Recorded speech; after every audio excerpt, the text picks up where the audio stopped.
meus queridos, estamos de volta para mais uma aula aqui no primeiro ano e a aula de hoje é a aula 29.1, professora. É isso aí, galera. Olha, nessa aula você vai prestar bastante atenção porque a gente vai dar aí continuidade ao nosso conteúdo, tá bom? Então segura aí, pega seu material e vamos com a mão na massa. Vamos conhecer qual é o nosso assunto da aula de hoje, né, professor? Olha a tela aí, meus queridos. Então, na aula 29.1, apicultura parte 1. Caramba! Apicultura? Eita, quando fala parte 1, é que vem o humor depois.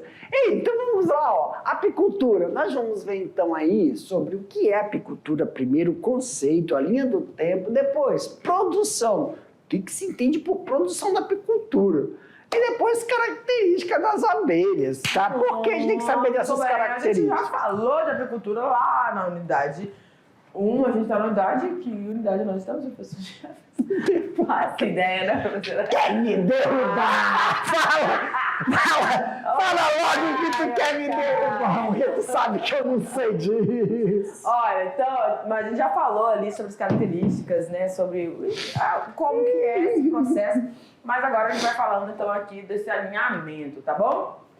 Então, quando a gente fala de apicultura, a gente já sabe que nós estamos falando de quem? Desses espécies maravilhosos, dessas abelhas, né? Então vamos embora aqui, galera.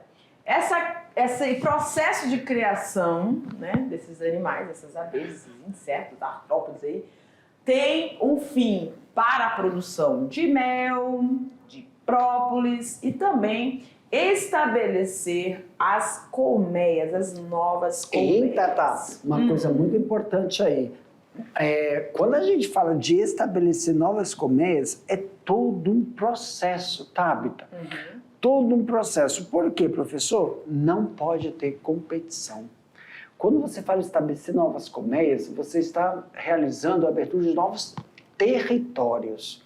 A abelha, ela tem uma área de ação. Essa área de ação, quando entra em conflito com a área de ação de outros grupos de abelhas, isso não é legal. Então, o que acontece, professor? Causa aquele chamado estresse e a gente precisa evitar esse estresse. E muito importante é o conflito da demanda do que é ofertado. O néctar.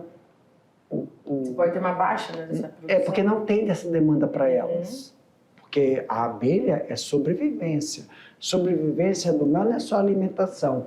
O que a abelha produz também é uma alteração na morfologia da quantidade da população daquela abelha.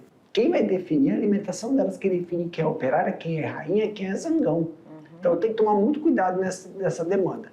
Então a definição de novas colmeias, quando ela tem que ser estabelecida, quem é que vai realizar esse parâmetro de raio de ação?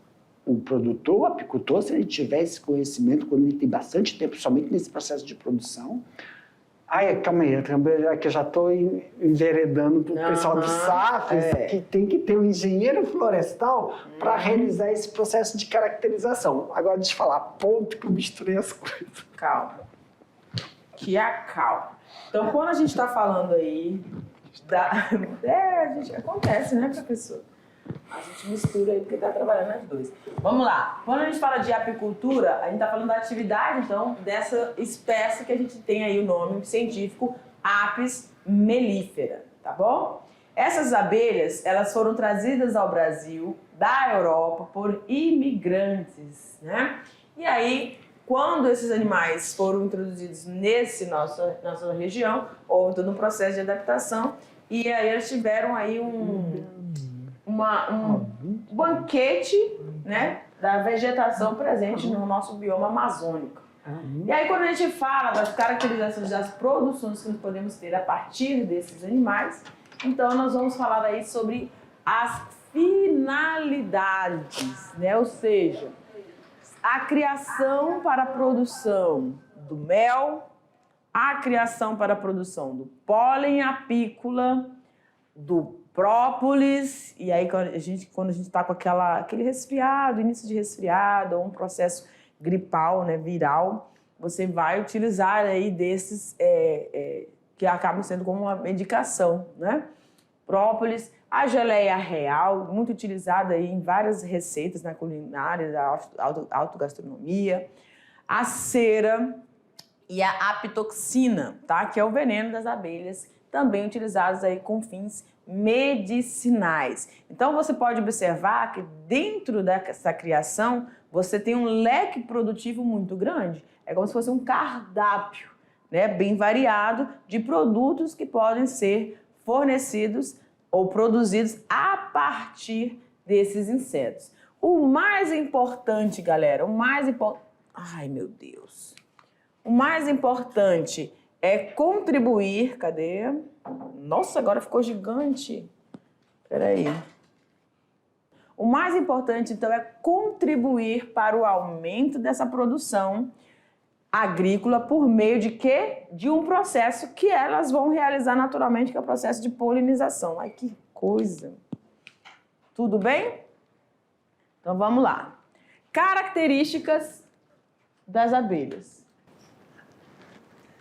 Uma das características muito importantes dessas abelhas, pessoal, é conhecer a anatomia e a morfofisiologia. Por quê, professor? Nós devemos sempre estar atentos durante o processo de você realizar todos os manejos para saber quem é rainha, quantidade de operária, quantidade de zangões. Sempre vai ter uma quantidade de zangões, sempre vai ter uma quantidade de rainha dentro do apiário. Você tem que calcular certinho, porque se você não calcular certinho, o que pode acontecer? O que pode acontecer? Pode dar um erro no processo de cálculo da divisão. Então, meus queridos, olha aí, ó, rainha, zangão, operária, tem uma estrutura, uma morfologia totalmente diferente. Mostra aí, professora Tabita.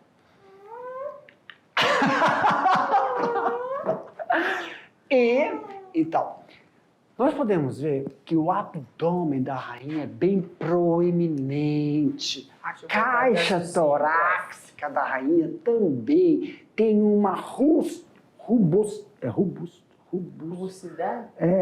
Não é rústico, é robusto. Isso, tá? E o que é bem desenvolvido na operária, professor, que a gente às vezes confunde um pouco com o zangão, é esse, como é? É isso aí, como o nome é? Aparelho bucal.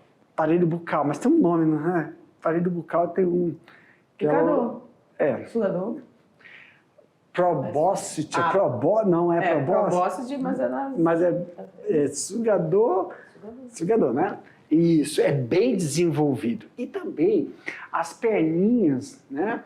A última perna posterior, não é anterior, posterior, ela é bem desenvolvida porque é dali que ela carrega, ela enche aquilo de pólen, tá? Os machos, o zangão me lembra um besourinho, hein? Eles são meio... Isso. Só que eles não estão bem desenvolvidos. É um intermediário mesmo. É bem intermediário, porque ele só tem a única função mesmo, nem para proteção ele serve, é só para copular com a rainha e pronto. Desculpa, não é só isso, Jefferson. Ele também mantém a carga genética que melhora a qualidade genética desses animais. É isso. E as abelhas africanas? Olha lá. O resultado do cruzamento Olha como as patinhas são bem mais curtas, tá? Entre essas abelhas, as nossas abelhas e as abelhas europeias e africanas no Brasil é conhecido como abelhas africanizadas. Fez com que essas animais se tornassem um pouco mais agressivos. Né?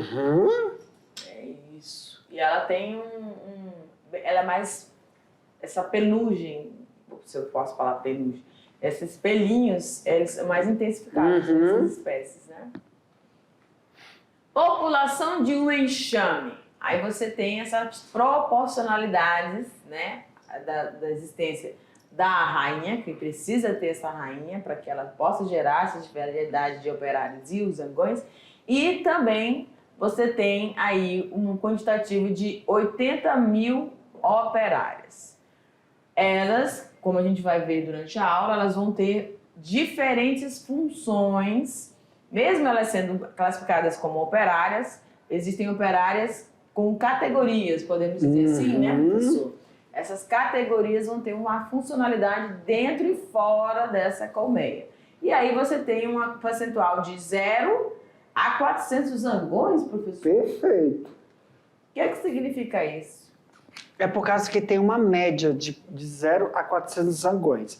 Claro que essa média depende da espécie que você está trabalhando. Isso é um enxame, vamos falar assim, básico. Mas, professor, eu posso retirar essa quantidade de zangões? Pode, porque tem enxame que não tem nenhum. Depois que ele fez a função. Então, de 0 a 400. Aí vai do apicultor. Né? O apicultor fala assim, vou manter 200, vou manter 3, vou manter 4. Mas é em cada um. Só que a gente está vendo o enxame. Então, é em cada caixa de apicultura, né? E outra, essas caixas, apesar de ter bastante, a gente vê assim, é só uma que é selecionada, tem que tomar cuidado. Por quê? Familiar. Então, você não pode ter caixas com uma certa consanguinidade. Então, quando a gente está falando de apicultura, as caixas de zangões a gente deixa eles separados e selecionados. Não deixa eles disponíveis. Mas o apicultor mesmo, nenhum. Não tem ali na apicultura. Eles só são criados à parte. A rainha, deixa eu ver se tem alguma coisa. A rainha mãe de todos os... É a mãe de todos os indivíduos dessa colônia.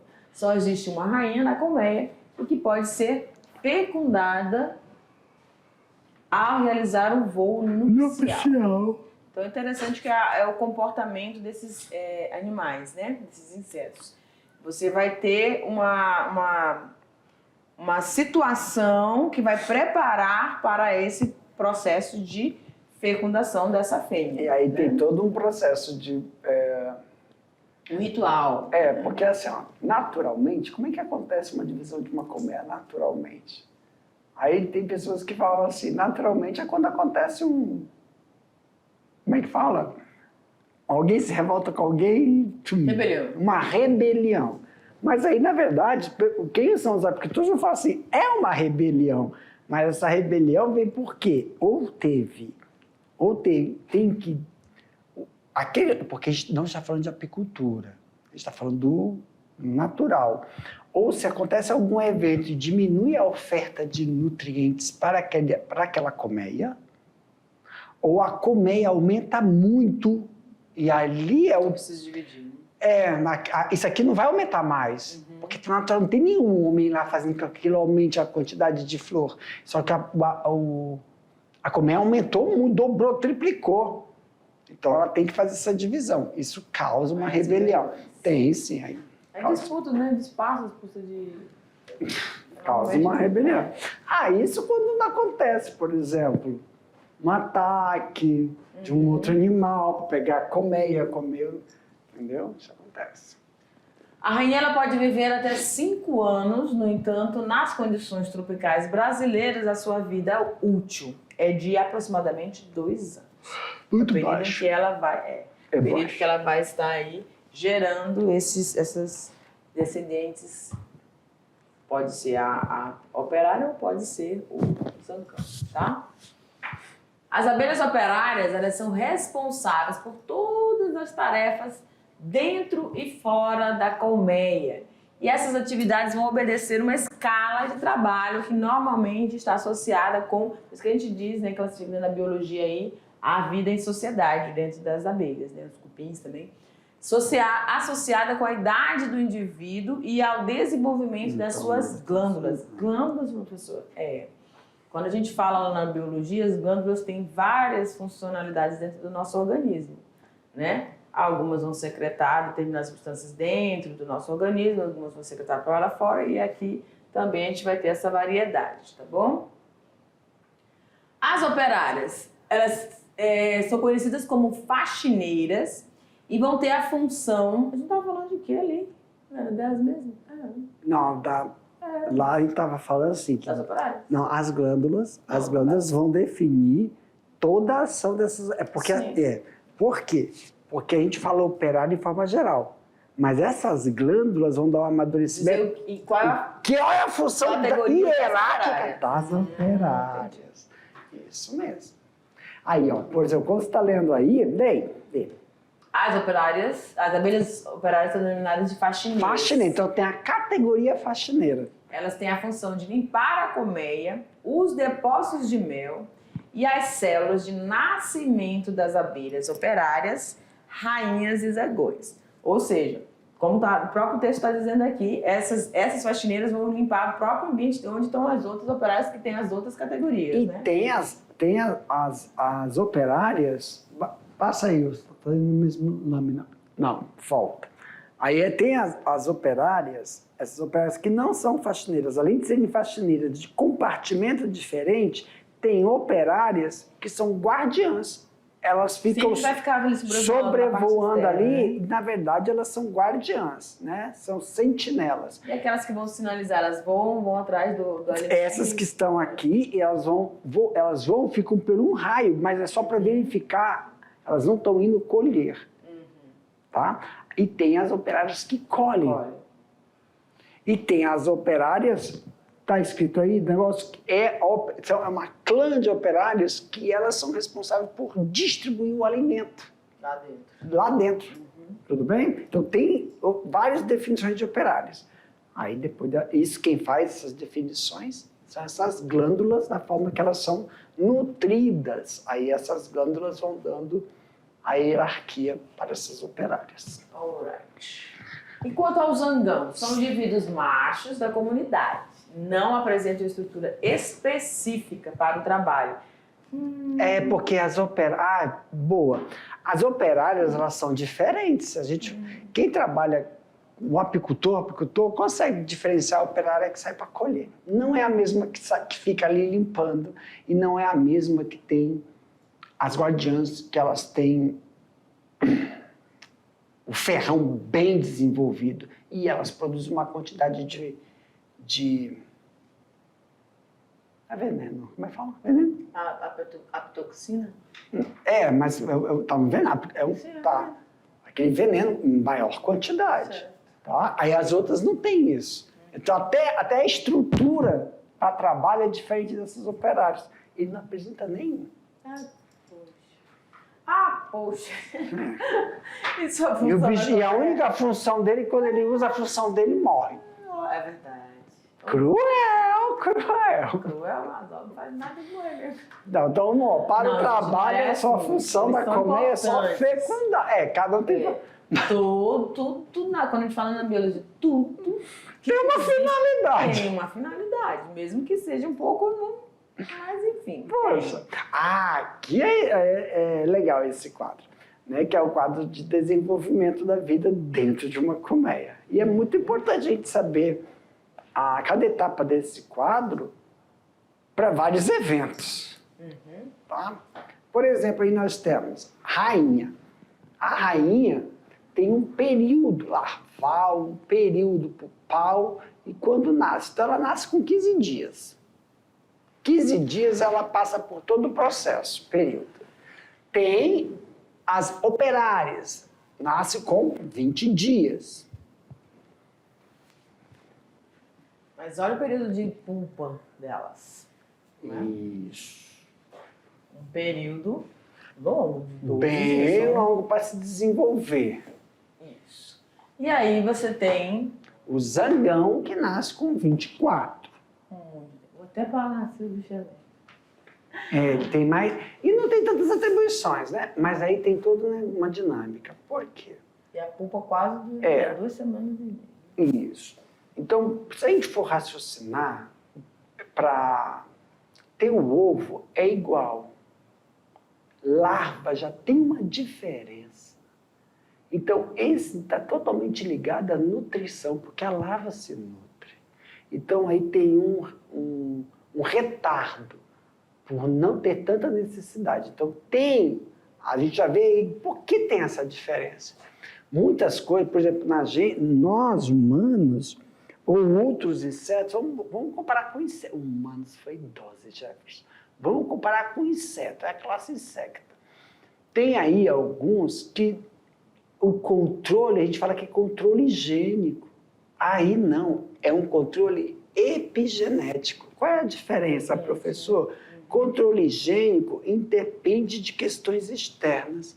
Controles epigenéticos dependem de questões externas. E a questão externa é a alimentação. Ai, ó. É a alimentação. Então, olha a diferença de rainha para operária. São questões até de sobrevivência, tá bom? Tem que ter mais cedo. Esse ciclo de vida vai obedecer tanto na apicultura quanto no ambiente natural. No ambiente, é igual para os dois. É igual. Eu fiquei pensando aqui nessa... É igual para os dois. A gente só usa essa... Fala. A rainha nasce com 15 dias. Ah. 5 dias depois é que vai nascer a operária. Aí tem um período... Não, mas a dinâmica não é assim. É, né? É isso que eu tô pensando. A dinâmica não é assim. Tem toda uma... Por exemplo, isso aí é o natural, Tatá. Natural. O apicultor se usa dessa informação para manipular ao seu favor. Mas na natureza, vamos supor, eu tenho aí uma rainha, tenho aí... E não é só uma, né? Então na núcleo da colmeia é só uma. Não, na colmeia que se estabelece, né? Elas vão nascendo. No apicultor, cada caixa tem uma. É diferente. Agora, na floresta, é uma. Tá. É uma. Por exemplo, naquela lá, preciso ter uma quebra, houve uma revanche, vai ter uma outra comunidade. Como é que elas fazem para poder se repor? Ou a operária que está saindo levou ovos, ou a operária que está saindo levou larvas. Dessa larva, elas alteram. A larva que está antes de 12 dias são larvas iguais. Então, toda larva de operária que queira ser uma rainha, até 5 dias pode. Então, é larva, não é rainha. Larva eu tenho vários. Olha só, todo ovo pode ser o quê? Rainha ou larva. Toda larva pode ser ou... Rainha ou larva ou do rainha operária? Aí operária, porque você fala assim... Porque as operárias são as fêmeas. Aí ela vai se desenvolver. Aí, mas até o dia 5, até o macho pode ser operária. Que altera. A gente pode fazer isso. É diferente o negócio da reprodução das abelhas. Lembrei. Eu não tenho... Isso aí já é uma coisa nossa. A nossa que eu falo, desculpa, é o apicultor. Já altera. Mas aí, se eu quiser fazer tudo virar fêmea... É a manipulação. Mas na natureza isso não acontece. Tem uma dinâmica de ovos e de larvas.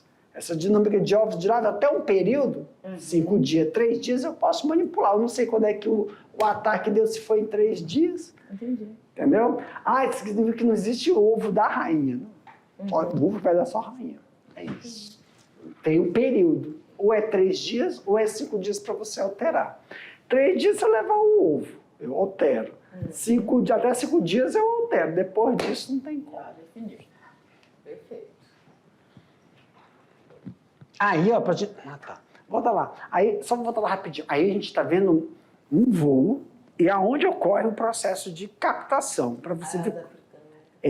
E aí, se você der uma olhada aí, é muito interessante porque não é só o processo de colher, mas é o processo de polinizar que esse inseto ele realiza. Com isso, nós temos então, o destaque de algumas glândulas. Fica bom assim. Glândulas. É a próxima. Desenho em preto e branco. Não, volta. Faz de novo, assim, ó. Ai, por que não foi? Eu faço aqui. Não sei como é que foi. Aqui, ó. Eu sei, eu só me escrevo. Isso aqui não me obedece, não. Aqui. As glândulas, né? Glândula nasófaga, ou a glândula de cheiro, que é responsável pela agregação da família, proximidade, manutenção daquele grupo ali, né?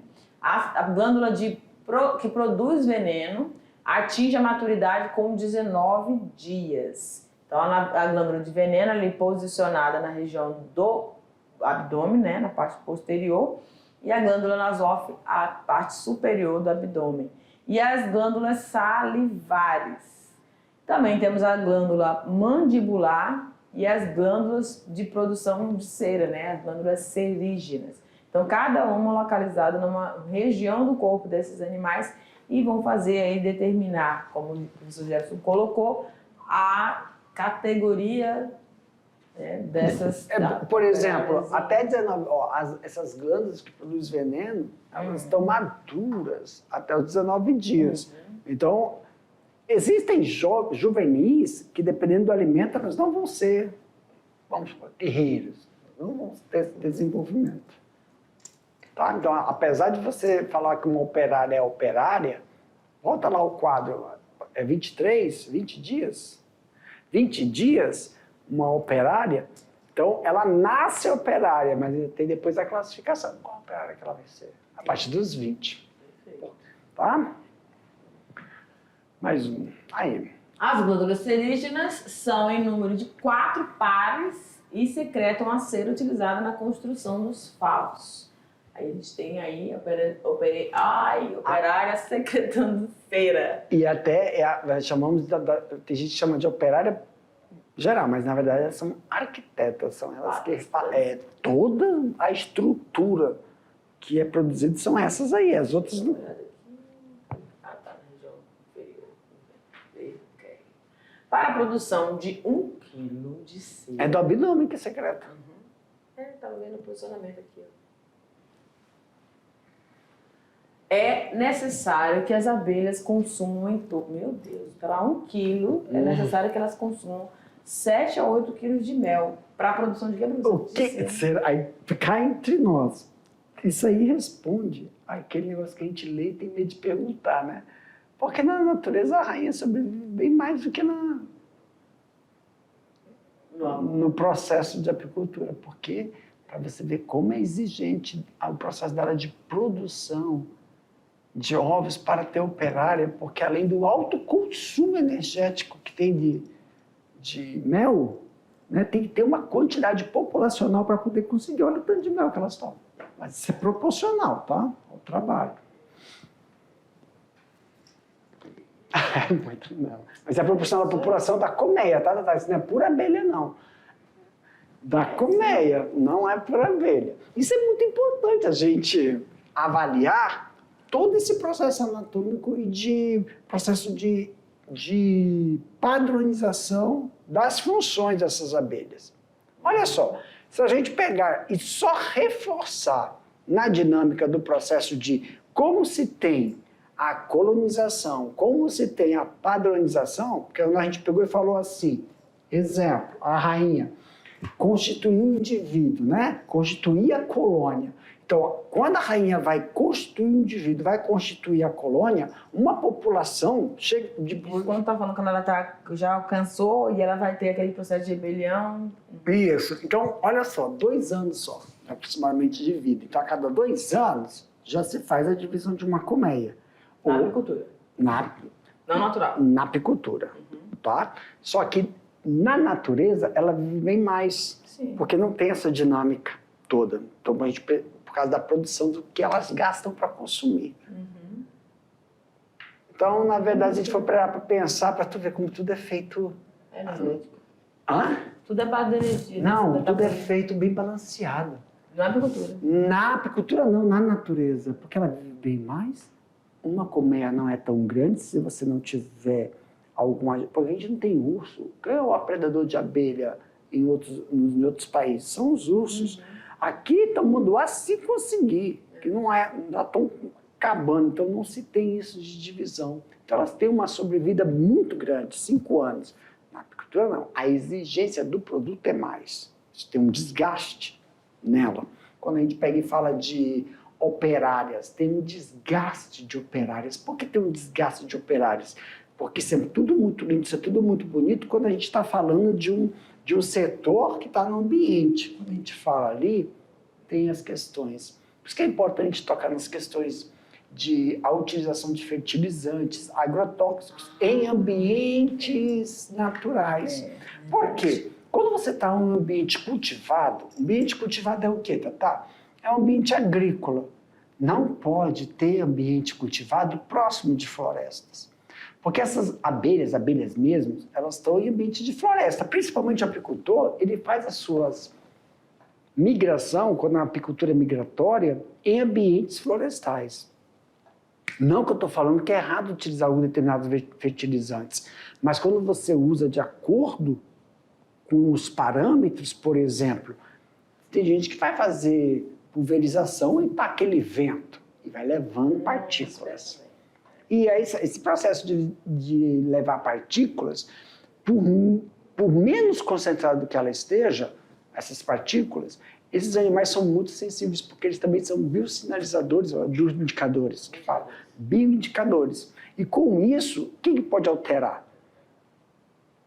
Adaptabilidade.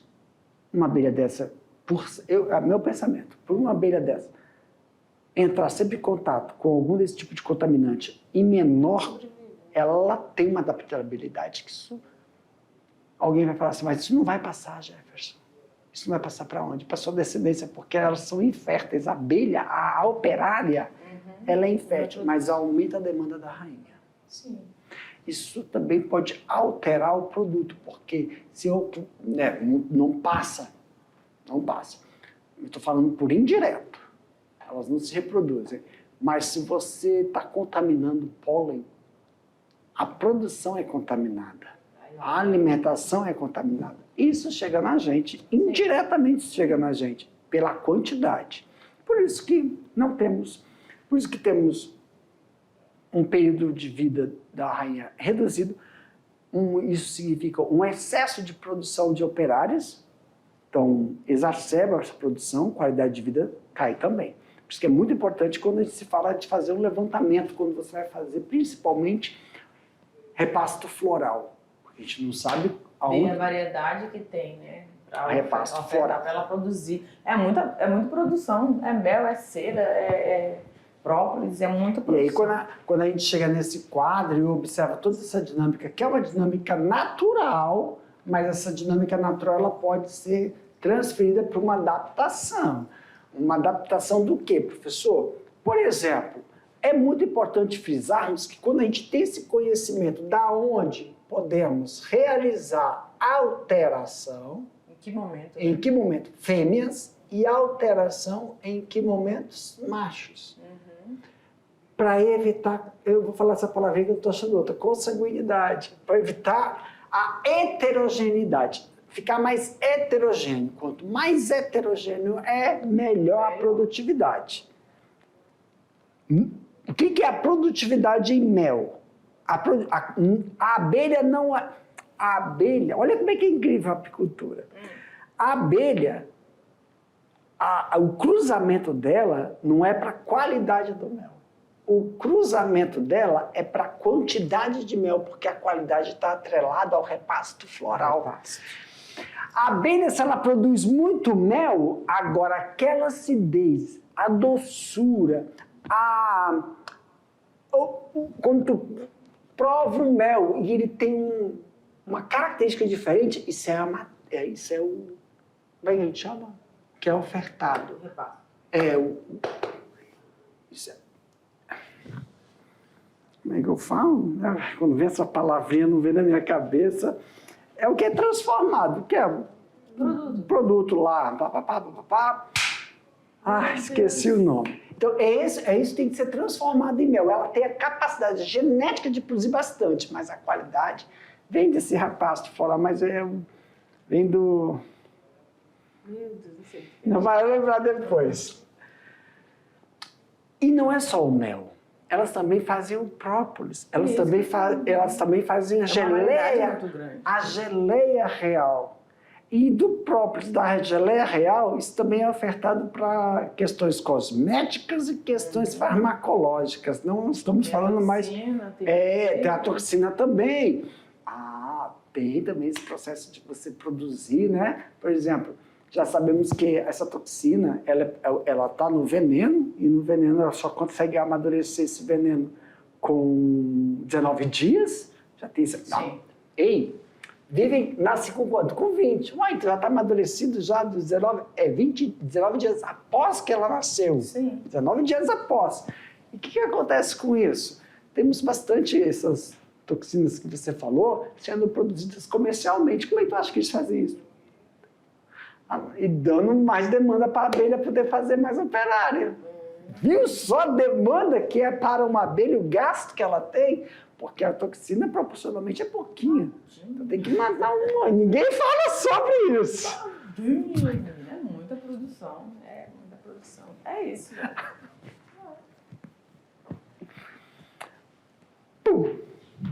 Galerinha, então a gente vai finalizando aqui, falando aí sobre as nossas abelhinhas, esses insetos tão especiais na nossa vegetação, Ixi, porque eles Maria. são agentes polinizadores e a polinização a gente Se tu sabe que é a prestar chave atenção. de todo o desenvolvimento aí da nossa Da abelha se vegetação. aproveita tudo. Isso. Tudo. E muitos produtos variados, né? Como é bom a gente saber que a gente tem essa riqueza de diversidade que vai gerar produtos que vão beneficiar a gente na nossa juventude. Juventude, tanto na questão Os cosméticos, alimentícia, produtos para nós cosmético e farmacológico. Elas atuam medicinal. alimentício, medicinal e cosmético. É isso aí. Mas daqui a pouco a gente volta para fazer a revisão e atividades. Tchau.